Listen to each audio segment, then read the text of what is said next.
I have a lady sitting next to me at the moment who is tempting me. I have my weaknesses like everybody else, and conquer one of my weaknesses in just a few moments' time. You could get a lot out of this. I'm only human. And I've got weaknesses. Boy, have I got weaknesses. And one of my weaknesses we're going to talk about now, I wonder if you've got the same one. I have got a curry sitting in front of me here that has been microwaved in the BBC kitchen. It's the only thing they give us actually here is a microwave. So it's been microwaved, and it is just, the curry smell is just filling the whole studio. And it's been here for about 10 minutes. It's just before the news. And I have had to really stop myself from eating it, because the moment I smell a curry, I will just eat and eat and eat and eat and eat until I can't eat anymore. But that's usually sometime in the future. I just wonder, have you got a certain food that, you know, once it sort of gets hold of you and you end up thinking about it and you obsess about it? Have you got anything like that? Well, I was contacted by a listener to the programme who said I needed to be tapped.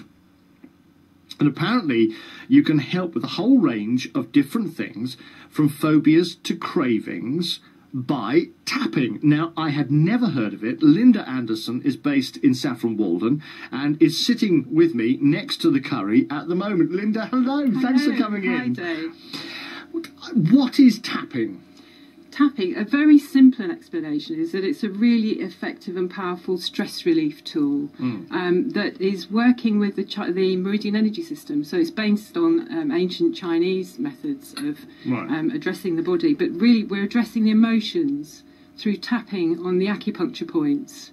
So instead of using needles to manipulate the flow of energy around the body, we're using the fingertips to balance the energy system out. And it's been found that once you do that, disruptions in the energy system that are giving rise to cravings or depression or phobias or whatever can be neutralised and released, and that frees you up. Right, so your blockages are freed. Yeah. Now, what sort of research has been done on this? Because I can almost hear, and you can hear people at the moment going, oh yes, nutter, nutter alert. Yeah, that's exactly what I thought when I first came across it. But I've seen so many amazing things happen with it, and so many things have happened to me as well personally that, okay, we don't know how it works yet. Science hasn't caught up with that part of it yet. Yeah. But the bottom line is it does work for an awful lot of people. And where did it come from? It originated in the States, and it comes from it's a new emerging field of energy psychology. It springs from thought field therapy, which is much more complicated than EFT, where you're still tapping on meridian lines, but you need to have an expert apply it for you, because there are particular sequences of tapping for particular problems. So let's simplify this for the skeptics, and of course there are skeptics around, and that's quite healthy. Yeah, that's no problem with that. Acupuncture has been around for many, many years, and it's recently been recognised as part of the NHS, hasn't it? Yeah. So if it's done properly and by an appropriate person, and this is a sort of another form of using the pressure points that you would use in acupuncture, but instead of sticking the needle in, or in fact acupressure, where you really go down deep inside, you just tap. That's right. You need to focus on whatever disruption you want to clear from your energy. So you need to be focused on a specific event or a specific issue, such as your craving, for example. Yeah. And then you're just tapping to balance the system. And as you balance it, the disruption's released and neutralised, and the feeling goes away. Okay. Well, you know, we were talking about this yesterday when you phoned, and we were talking about what we could use as an example of it. And just talking yesterday in our little meeting about curry, my salivary glands were going, and I just desperately wanted to go out and have a curry at lunchtime. And all right, I might have been hungry as well. Yeah. But that was the thing that came into my mind. Right. So I probably have got cravings for that. Yeah. And the way you distinguish a craving from a physical hunger is that a craving is really urgent, and you can't rest until you've satisfied that craving. Yes. And the reason it is so urgent is it's doing something for you. It's allowing you to soothe your system and avoid some unresolved thing that makes you feel uncomfortable, or it's a result of conditioning with food. Right. We'll eat because it's 1 o'clock, not because we're physically hungry. Yeah. Or we'll finish everything on the plate because there are starving children in Africa. There's been all that conditioning Of course. from childhood, which has nothing to do with the body's physical hunger. We learn to reward ourselves with food or soothe ourselves with food. There's all different ways of using food that are not listening to the body's physical signals, and those are what give you the cravings. So I can teach you today to use tapping at a symptomatic level to quell the craving in the moment, and for some people that's enough. It will just go away and not come back again. But generally speaking, until you've addressed whatever behaviour or emotion you're trying to avoid or tranquilise with the food, it will keep coming back, so you'll need to keep tapping. And of course this will apply to people who have cravings for chocolate and have cravings for fish and chips or any food. Shopping, computer games. Right. Any kind of addictive behaviour is where you're sort of tranquilising yourself, you're avoiding, and it's allowing you to tolerate the intolerable. Yeah, and of course it can be just life. Exactly, yeah. Just life these days. And whatever you've chosen works so quickly that you may, and we reach for it so quickly, that you may not even be aware that there's an emotion or something underneath that I need it, and I need it now. Exactly, it's so quick, isn't it? Okay, well, take me through this then. Okay. Here we go. So we're going to start tapping on the side of the hand with 4 fingers on the fleshy part of your hand, and that's called the karate chop point. So I'm using my right hand with the karate at the karate chop point with 4 fingers of that fleshy part, and this is where we're going to tell your system what you want to deal with. Okay. So I want you to focus on that curry, Ian. Yep. And on a scale of 0 to 10, how much do you want to eat it now? 10. Yeah, good.